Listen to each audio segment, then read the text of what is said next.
Yeah, the White Cliff Bible. Arnold, wasn't it the Schaup's son that was part of the White Cliff Bible translators? He was right Yes. today. Yeah, they're named for that, the group. What is this? The White Cliff Bible translators. Oh, yeah, okay. They're the ones that translated into They went to the languages throughout the world. They went to the Philippines and they were translating one of them minuscule languages, you know. Right. So, he had to leave England because they were after him. Shortly after he was executed, the Church of England converted. It was only a couple of weeks afterwards that they converted. So the poor guy lost his life, and they actually used his English Bible.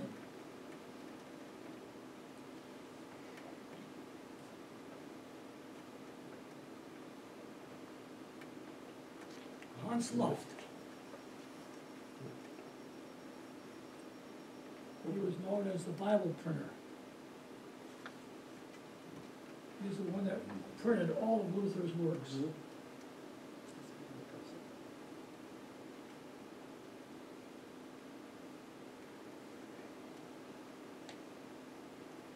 And Lois Crunch was the one that supplied all the artwork for his Bible. So if you see a Lutheran Bible today, it will have his artwork in it.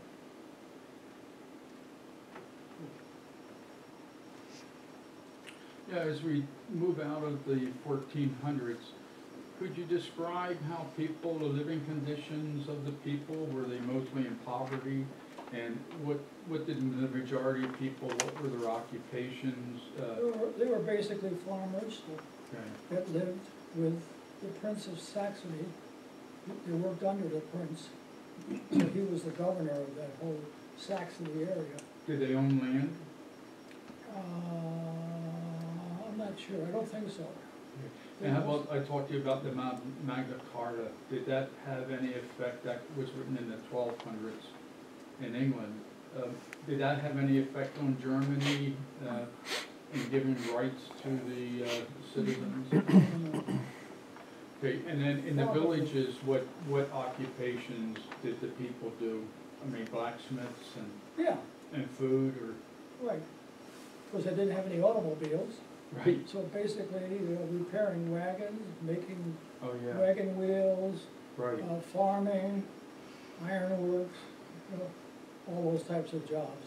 Yeah. In those days, about 1200, about 1500, Germany was actually an accumulation of about 300 little archduchies. What, 300 what? It was about 300 countries, Yeah. little archduchies. They didn't actually become one nation until 1870. 1870. And then how about fighting? Were they always fighting among the various regions? Were they always fighting? Were they No, the friendly? only thing they were fighting with was the Catholic Church. Well, how about battles for land or anything? Yeah, they did have a war. They tried to conquer Saxony at one period of time, and then they reverted it. And then at the what was it called, the Diet of Augsburg, they actually, the Roman Catholic Church finally conceded and said, okay, the religion can be determined of where you live and who's the prince of that area. So that's how they from then on determined what religion you were. And then it fell into a huge European war from 1610 The 30 Years' War. to 1640, Yeah, called the 40 Years' War. yeah, 30 When years. most all of the nations in Europe fought over the territory that is today modern Germany, fought this huge war, which was a big war of religious supremacy. Between the Romans, between the Catholics and the Protestants. That was a 30-year war. That came in 1600. And the Crusades were what, in the 1100s? Something the Crusades were, I think, right? What? The Crusades were in the 1100s, so they were all before this. There were 7 crusades, they went through the 1300s. There were one. Yeah, 7. What were they? Starting in 1095 and lasting Wow, right up he to knows the end of the everything. 1200s. Okay, great. There's a man of history also. Yes, that's excellent. Yeah. I taught history for 40 years. My history is basically American Revolution, Martin Luther, and the Bible. I did a lot of studying on the Bible and where it came from and all that.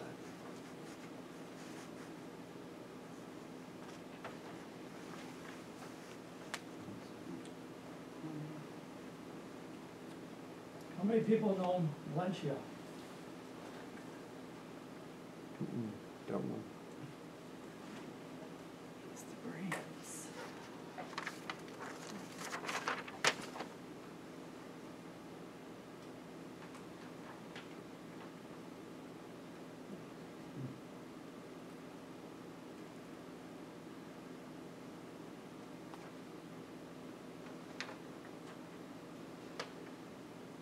Melanchthon was Luther's right-hand man.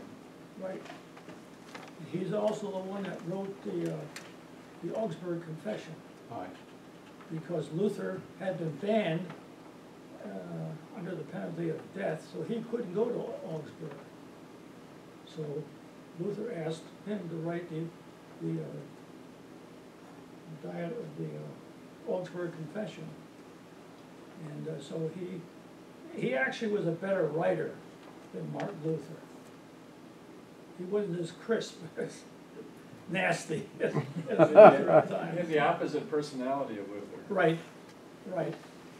And after Martin Luther read his Augsburg Confession, he says, you weren't rough enough, you were against the church. So he was a very, like I said, very educated, and also wrote a lot of helped Martin Luther write a lot of the words.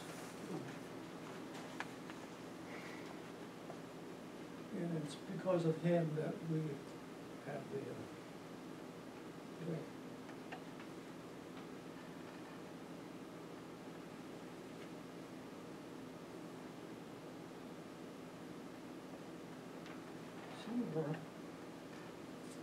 some of the line I missed something.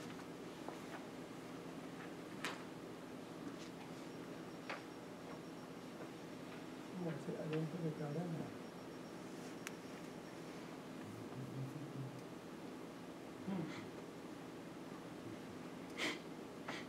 There was another man that was very close to Martin Luther. I thought I had the screen on him.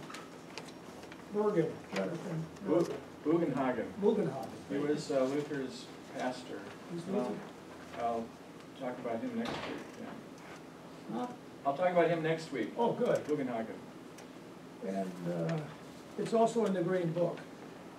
Yes, yes. Yeah. A good article in there, you're right. So it was Bergenhagen and Lenchikov and Luther. They did all the translations together. They worked together in the translations. Yeah, and that's next week too. Luther as translator, we'll talk about that team and what they did, and, yeah. Okay, good. Johannes Bugenhagen. I just love that name. Irish guy, right? You got a picture of him? I'll give you my view graph of him. Okay. I got a PowerPoint of him too. Oh, nice. Oh, wow. Okay. So are you gonna use the computer next week? Yes. Oh, okay. Yeah. I better get back up to worship. Bye, Pastor. Bye. Thank you, everybody. Thank you.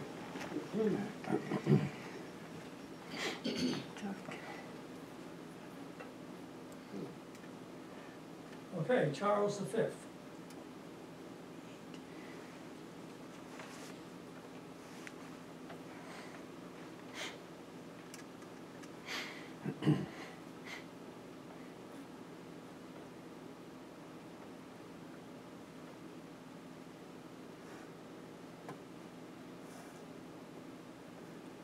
It's what was called the Peace of Augsburg,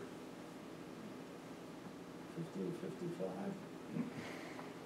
Charles V was the worldly leader who opposed Luther. Yeah, As the leader of the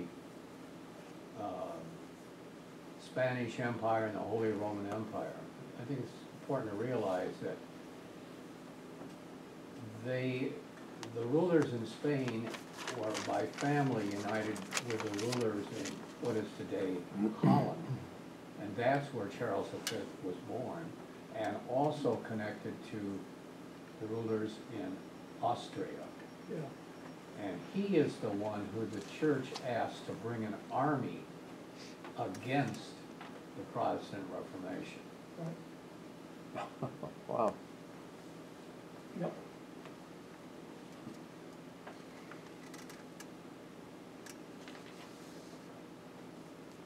Can I ask a quick question here? Just wondering, I'm looking at that bottom bullet point, divided Germany on confessional lines. My dad was born and raised right near Wittenberg. And he told my sisters and I stories about when he was a young man traveling throughout Germany. He fell in love with this girl, not near his town. His hometown was Halle, which is only about 25 miles away from Wittenberg. And he basically came under a lot of pressure by this girl and their family because she was Catholic. And, you know, I'm talking about this is 1915 or so, okay, 1920. I'm just wondering how long those confessional lines lasted. I don't know if they're still there or not, but he said there was a lot of pressure from people other than in the areas where he lived, if they were in the Catholic area, to convert over to Catholicism. Yeah. So that still went on then, and it's still going on today, I wonder. Today, Oh, yeah. because the whole southern Germany is Catholic, Yeah, southern and Austria. Wow. And the North Germany is all Protestant, Mm-hmm. mostly Lutheran. Most of this. So it was your mother and father that was born in Wittenberg? My dad, no, he wasn't born, he was born in Halle, Halle, on, they always refer to it as Halle an der Saale, which is the Saale River, Yeah, which he described as about 25, 30 miles from Wittenberg. right, And he had been to that church, yeah. which was really interesting to Yeah, hear his stories. my mother was born near there too, Oh, okay, there you go. near Yeah. Magdeburg, My mom was born in Paris, yeah. so she didn't know very much about the Lutheran Church, because she was raised My Catholic. mother grew up in, near Wittenberg, Uh-huh. and lived there until she was 13, Uh, and then they migrated to the United States. oh, I see. Yeah, I thought you might find it interesting that the rapprochement between the Lutheran Church, or in Germany, the Evangelical Church, it's called, and the Catholic Church, really began with the Second Vatican Council in 1965, with its Right. ending. And for the next 50 years, they worked on seeing what they could do to bring all of this together. Really? And I talked to a German theologian from North Germany. He has a congregation up near Hamburg. And he said, we are farther along in Germany than you are here. Oh. He said, because, for example, in our community, he said our church and the next door Catholic church, we actually have joint services once a month now. Oh, wow. So it's coming. It's going to take another 50 years, but it's coming. Mm-hmm. yeah. At least it appears to be. Uh-huh. Yeah, in Germany, there's basically two. There's a German Evangelical Church, which is Protestant or Lutheran, and then there's a Catholic Church. Bavaria. It's mandated by the state, by the Germany, Uh-huh. and you pay taxes to the government that supports the church. Oh, is that right? Yeah, yeah, to this day. They still have And church. attendance is very low. Yeah, Right. yeah. Wow. So they still Yeah, I have lived in a churches. city on the Saale River Oh, is that for 2 right? years. Oh, wow. And one reason it's low is because it's financed by the state. That's what I understand. There's no Well, they separate- have to pay, they have to declare whether they're Catholic or Protestant. Mm. And based on that, then they have to pay a tax. Yeah, and I And don't, that tax is used to I don't know what I said is right or not, I don't know that. support the church. Yeah. Wow. Well, that's how they support the church. Mhm. In 2 weeks, I'm gonna be talking about Dietrich Bonhoeffer, and I'll get into that more of that, about him and his Lutheran faith. Mhm.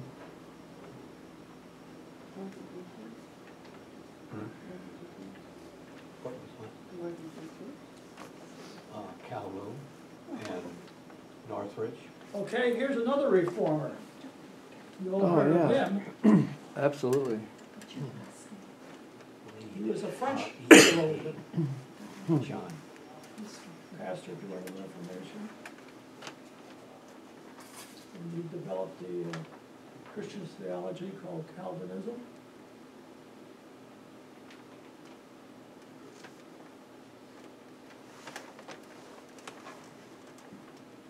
So this is the, what now, the fourth reformer that we've seen? You can see what Luther started. Mm-hmm. He started the people, after the printing of the 95 Theses, of course, everybody got to read it, right?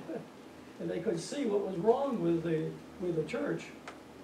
And so they all started to, so he wanted to get his vote in too, in France. Would you say the 95 Theses had more effect or the translation of the Bible? What had the biggest effect on the populations or the conversion? I guess for the thinkers, it was the 95 Theses. Right. Basically. And then, of course, they got the Bible later. Right. But see, most of these pastors could read Greek or Latin too. Yeah. In fact, in those days, the only educated people were the ministers and the upper echelon. And they're the only ones that could read the Latin. Because the church, everything was in Latin in the church at that time. Did Luther then have a staff of scribes that were doing the writing? Probably, Huh? probably. Yeah. Because it was those three people I talked about, and there was five of them, I think. Oh, yeah. Okay. Like Bergenhagen was Luther's pastor. Mhm. He was very active in helping to translate the Okay. Bible too. Because it took a lot of work to translate from Greek or Latin into Latin. And in the Catholic Church, that didn't change until, what was it?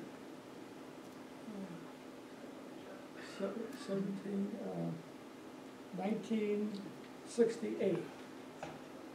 68 or 66, when the Catholic Church had that special conference. That was 65, the Second Vatican Vatican. The Council. Second Yeah, Vatican two, Council, yeah. 65. That was So, Pope Leo, wait a minute, John the 23rd. yeah. And he's the one that started to convert, to use an English Bible. A lot of people still protested against that for a long time. There's a lot of Catholic church that really didn't like that. They wanted to stick to Latin.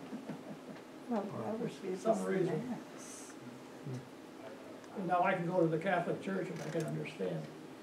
Their services are very similar to the Lutheran service. Hmm. In fact, I'm more comfortable going to a Catholic church on vacation than I am to any other Protestant church. Wow, really? Because their service is so It's similar practically to- identical. Yeah, to and the Luther's same service. key. In fact, that's what it was. Martin Luther knew the Catholic service. Mhm. He made a few made a few differences, but basically it's the same way. Wow. It's the same. The church calendar, the Gospels and the epistles that we read every week, Right, Yeah. identical in Yes. both churches. Really? Yeah, yeah. yeah, And several how about of the the, Apostles' Creed? Who wrote that? wow. Well, that was early, really. They have a common That was liturgy. during the They have 1300s, a few added Really? scriptures. 1200s. Books. Yeah, in the Nicene Creed, and the Asian Creed. All three of those were written. Before What's Charlotte? 500, in those later church councils, Yeah. from What about was the third creed that 1400 to you said? 1500. What was the third creed? I mean 500, 400 to 500. Right. What was the third creed that you mentioned? Asian Asia.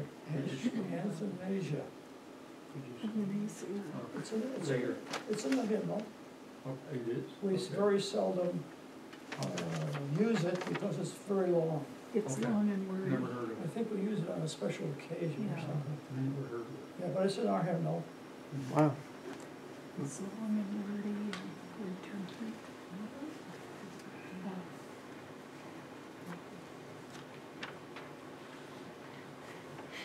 Okay, here's another reformer. Scotland.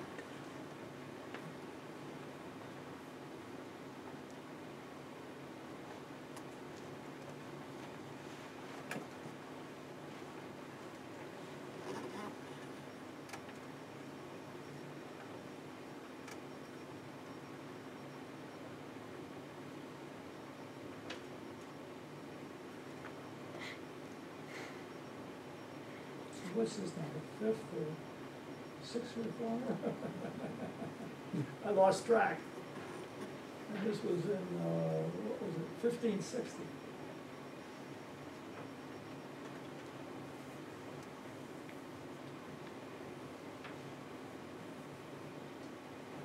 Basically, Calvin's teachings in Switzerland were carried up to what is today Holland, and then carried across the channel to what is Right. Scotland. And if you remember, James I, after the death of Queen Elizabeth, that there wasn't an heir, so they brought the King of Scotland down from Scotland to England. And if I remember right, of course, he was a member of the Reformed Church, which in Scotland was the Presbyterian Church, and became head of the Church of England when he took over and became the King of England. Oh.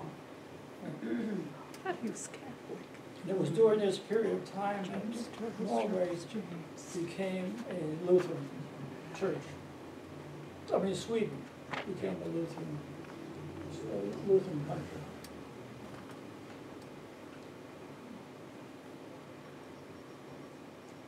Well, of the Scandinavian countries, Sweden was the Now, last. here's a to very break important it. guy. Candidates. And most of you probably don't know who he is. This is a good time to learn. The second one. He was the second Martin Luther. Okay, it's because of him that we are Lutherans today, and we have the doctrine of the Lutheran Church. During that time, they began to have some disagreement, because Luther had passed away in what, 1560. 46. 46. He had passed away, and the Lutheran theology began to get a little distorted. Okay?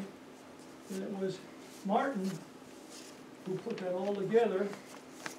He came from the Wittenberg